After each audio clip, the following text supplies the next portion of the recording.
Hi, welcome to Appliance Master Live, where we talk about home appliances and sometimes a lot of other things. I'm here as usual with Kari. Hello. Today we're going to be discussing high-end refrigerators and the different maintenance, and tips that go along with that. If you're new to our page, thanks for watching. If you're a returning viewer, welcome back. And today we have one of our senior technicians, Tom, with us. Yeah, Tom's been with us a long time. He's highly acclaimed. Lots of customers love him. Highly requested. He's, he just does a great job for us, and he's also a mentor, trains newer techs. And yeah, he pretty much specializes in the higher end appliances and doing major overhauls of the built-in refrigerator units, which is what we're talking about today. So that's why we wanted to bring him in. yeah, currently, technicians are always learning. They're always studying. Currently, Tom is studying advanced training for MELA, such as coffee makers, refrigeration. So even even senior techs are always challenged constantly. Oh yeah, absolutely. What's on your mind today? No, I'm actually excited to talk to you guys and everybody out there about high-end refrigeration units, built-ins, Sub-Zeros, Vikings, things like that, and some tips on how to keep them running efficiently and for as long as you can. Great. And would you say like the built-in refrigerator typically is like a different animal than your counter depth slide-in refrigerator, right? The basics are all the same, but yeah, if you're unfamiliar with it, there's a couple of things that are different about them, but the parts that run it are all basically the same. Now, I know one of the common questions or complaints that we get from customers is that the unit is continuously running. So they notice, constant running sound coming from the fridge.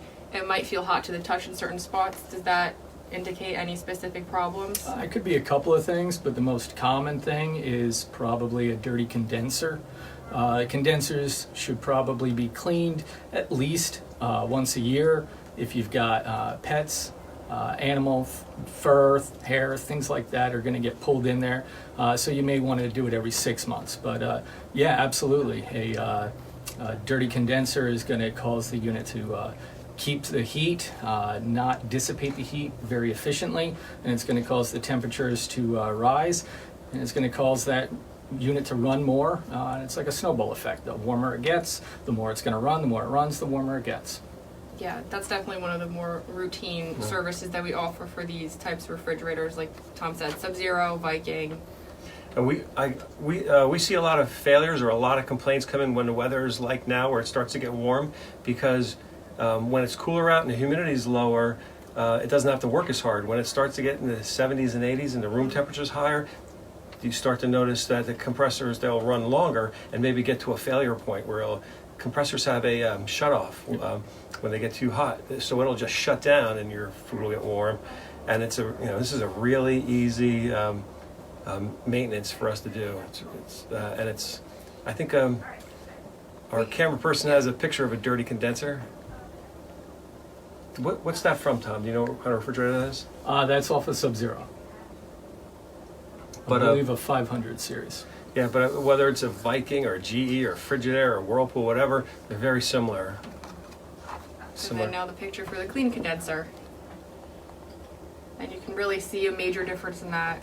Is that the same unit after it's been cleaned? No. That one has a protective grill in front of it. All right. But same basic style. Now, in some units, I know people can clean their own because they're readily available.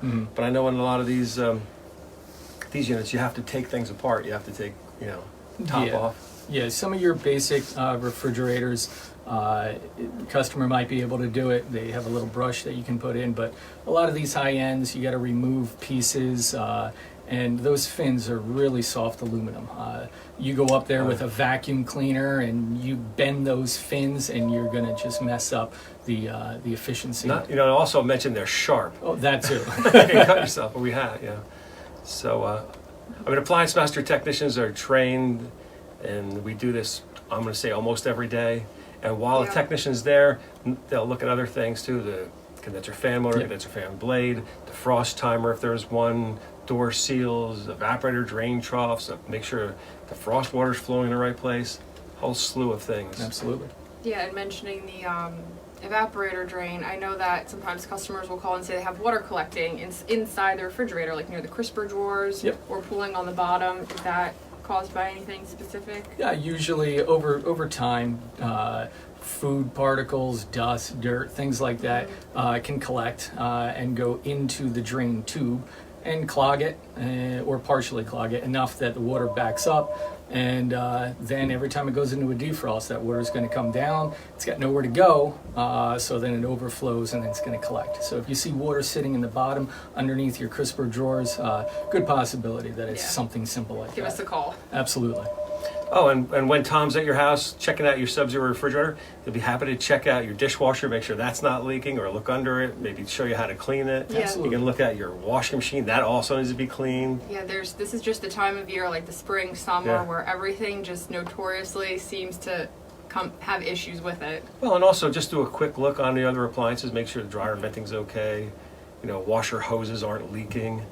It takes very little time to make sure to avoid emergencies and Yep. breakdowns. Yeah, big repairs that sometimes need to be done, but a lot of them can be prevented by keeping up with cheap, relatively inexpensive maintenance on these high-end appliances to keep them running for 20, 30 years or more. I work on 30-year-old units, so Yeah. maintenance is the key.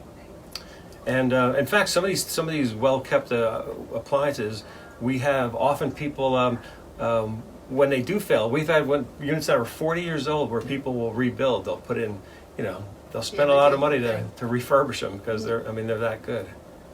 Yeah, and then some other, like, what's something else that's very basic, like replacing the water filter, Yeah. keeping the gaskets clean, just things like that. Yeah, I mean, that's something that a homeowner can easily take care of as far as wiping down the gaskets.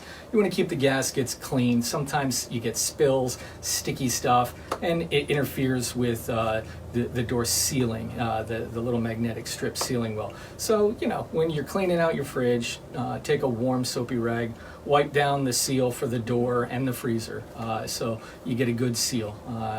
And as far as a water filter, I mean, I've replaced water filters for customers all the time.